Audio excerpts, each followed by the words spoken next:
This is Algebra 2, Lesson 95. We're on page 394. This is more on nonlinear systems. All right, so what nonlinear systems have we dealt with to date? Well, we've had linear systems, right?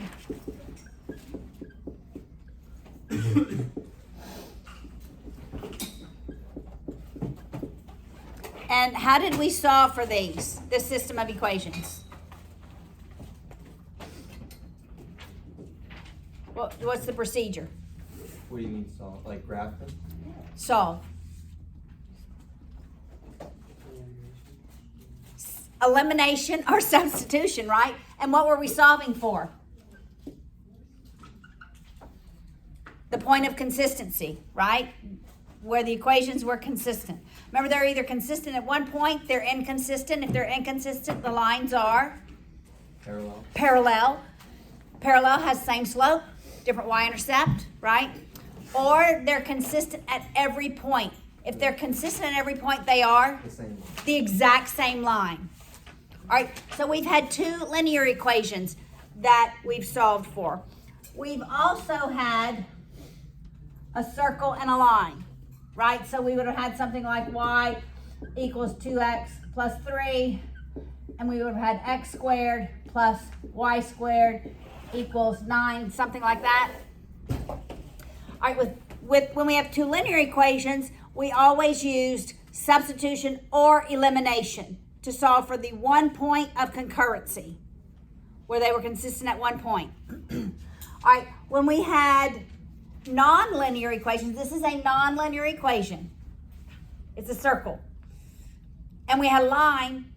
How did we solve these equations? Substitution. We always took the linear equation, right? Substituted into the nonlinear equation, our second degree equation. And how many sets of solutions did we have? One or two. Two, right? Those 2 points were the places where those equations had the exact same solution. Today, we're going to have a line and a hyperbola. With a hyperbola, this is what a hyperbola looks like. All right. In your textbook, the hyperbola looks something like xy equals a number. Well, that's the number in one of them. That is not the standard form of a hyperbola. But it is like the boat in the water problems. Like if we were to graph those, they would look like a hyperbola, all right? But the standard form for a hyperbola, a hyperbola looks something like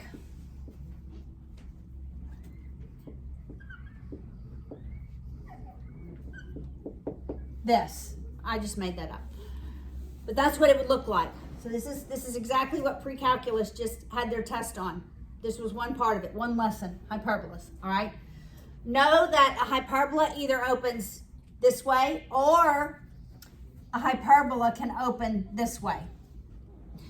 And this one, your x-axis is your major axis, and this one, your y-axis is your major axis. But this lesson, all we're looking for is, well, let's just say that is y equals 4, all right?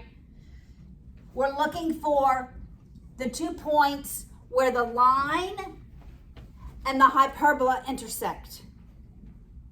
All right, we're still looking for the points of consistency. So if we have a linear equation and a second degree equation, this is a second degree equation, right? Do you agree? We're always going to use substitution from the linear to the second degree. Got it? Always substitution if I have a second degree and a first degree equation. Always substitution if I have a second degree and a first degree equation. Always substitution. If both of my equations are second degree. So I could actually have a hyperbola and a circle. When I have a hyperbola and a circle, so these equations would look like x squared plus y squared is 9. That would be the circle. The hyperbola, again, their equations are very different from a standard hyperbola equation. But you're going to have something like, actually that equation looks more like the equation of a hyperbola. Is it set equal to 1? It's not. You're going to have something like 2x squared plus 3y squared equals 10. That's going to be your hyperbola. So when you have two equations, they're both second degree. How many solutions are we going to have? How many points of intersection between the circle and the hyperbola? 4. So we're going to have 4 solutions when both of your equations are second degree. If one is second degree and one is first degree, how many points are we going to have solutions? 2. Got it? One equation first degree, the other equation second degree, we're going to have 2 solutions. If both are second degrees, we're going to have 4 solutions. All right? When I have a first degree and a second degree, like here, I'm always using substitution. If both of these are second degree equations, I'm always going to use elimination. So for these equations, I'm going to use elimination. When I have a second degree and a first degree, I'm always going to use substitution.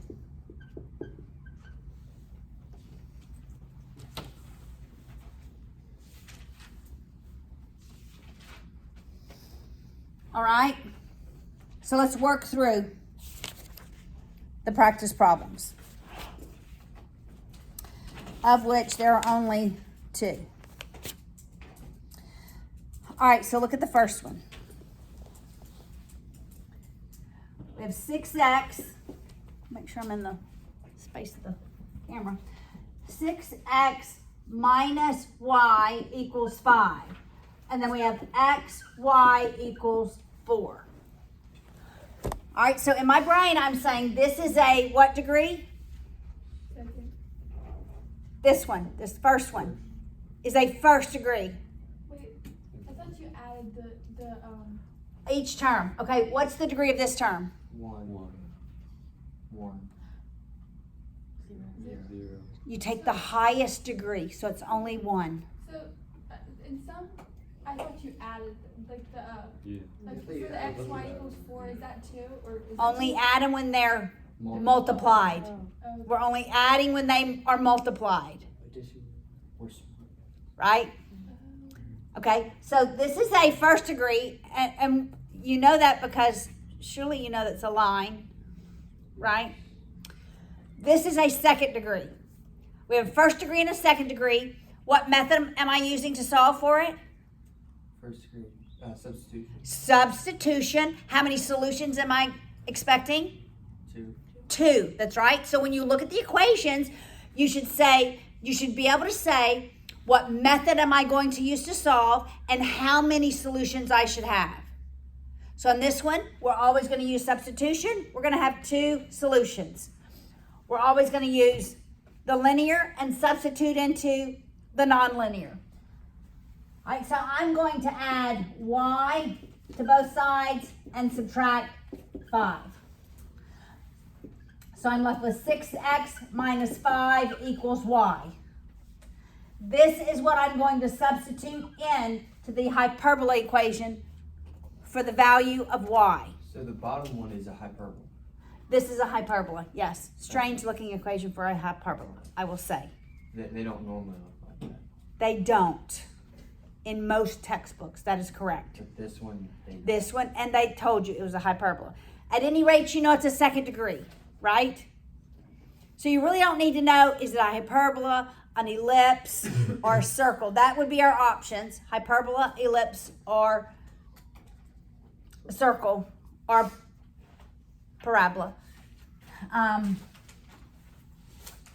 But you just need to know second degree, first degree. I'm using substitution. I'm expecting 2 solutions, right? Got it? All right, so it's x times 6x minus 5 equals 4. Distributing the x, we have 6x squared minus 5x. I'm going to subtract the 4 on both sides. And I'm always going to end up with a quadratic. How do I solve this? Yes? Equation. Quadratic formula. That's exactly right. So when you see a second degree, it's okay. Same thing. Same thing. Quadratic equation. That's what you're going to, it is an equation, but it's also a formula. It's both, David. So either one is acceptable. All right? Remember. Oh, Yes. are we solving for y or x? We're solving for this variable. So that's good, because that was my next words. Remember what variable we're solving for. Because sometimes you might have a quadratic with y's in here, and you have to remind yourself, oh, I'm solving for y, but here we're solving for x. All right, so x is the opposite of b, plus minus the square root, b squared, which is 25, minus 4 times a times c all over 2 times a.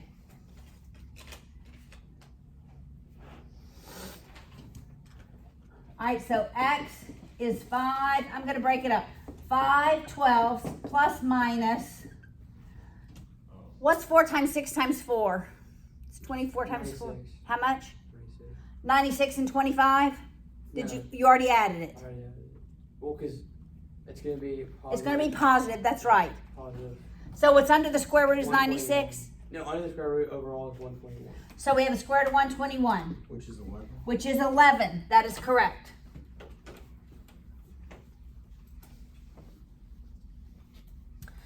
All right, so we have x is 5 twelfths plus 11 twelfths, and we have x is 5 twelfths minus 11 twelfths. When we have 2 rationals, we're going to solve for x, because then we're going to plug it in and solve for the value of y. So this ends up being 16 twelfths, which is, both are divisible by 4, 4 thirds. All right, so x is 4 thirds. That's going to be one of my x coordinates.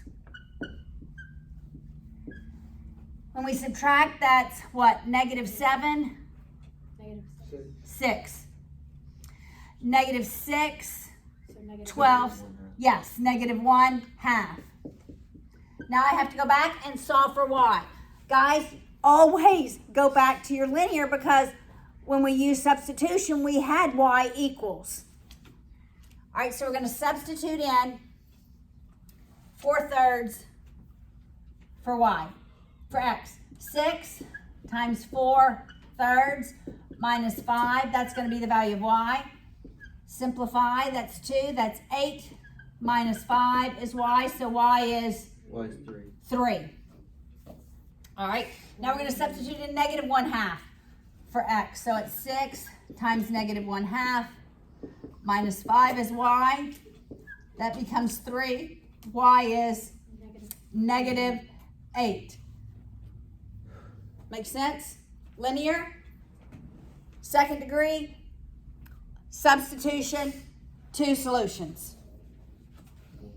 How many solutions do you have this? If you have Okay, so the next one, we have both second degree equations.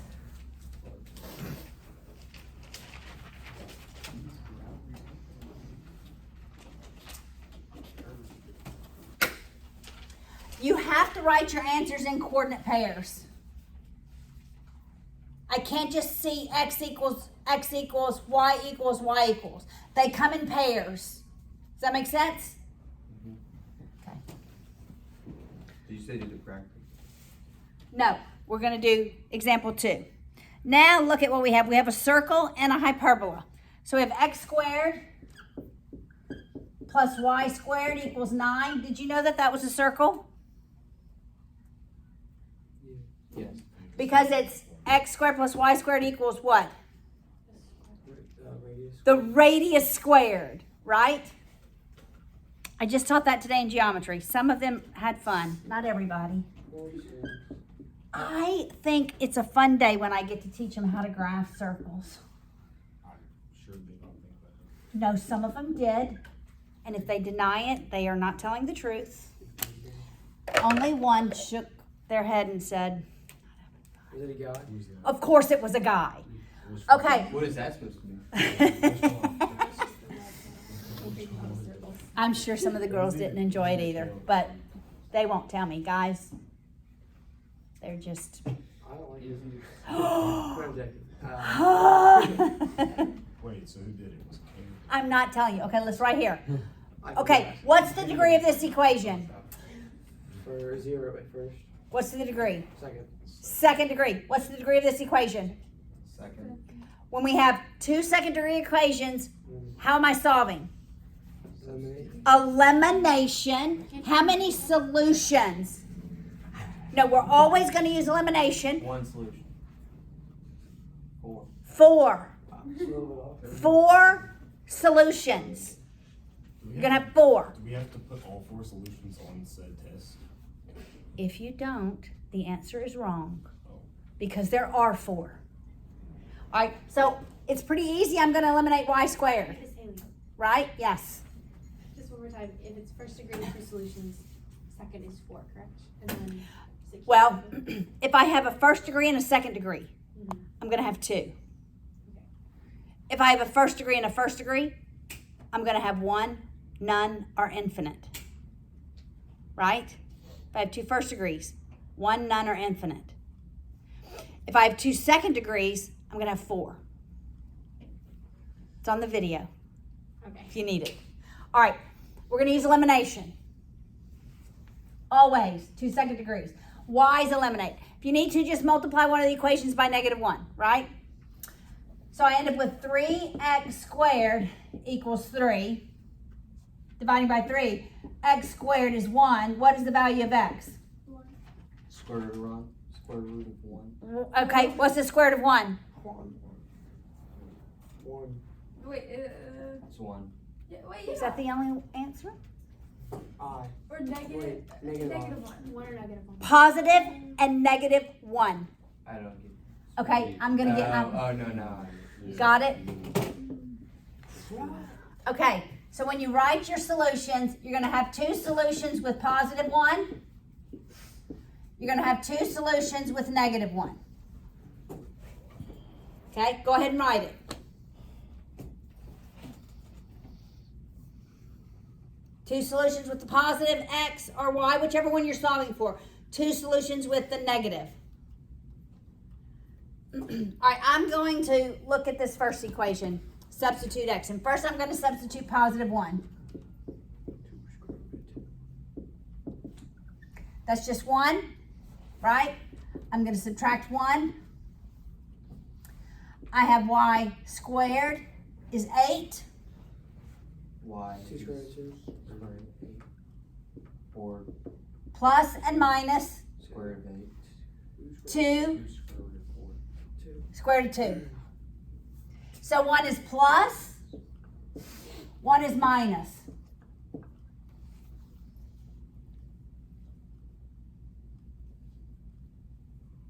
Now, what do you think is going to happen? All right, do you understand this so far? Mm-hmm. Are we good so far? What's going to happen when I plug in -1? Probably just the opposite. Oh, it's going to be the same thing because it's squared. When I square negative, it becomes a positive. Right? So it's the exact same answer. Exact same. -1 squared plus y squared is 9. That's 1. Subtracting 1, y squared is 8. Y is plus and minus 2. Square root of 2. Yes, your y values are also conjugates. Notice, your x are conjugates, your y's are conjugates. That's always the case. Always.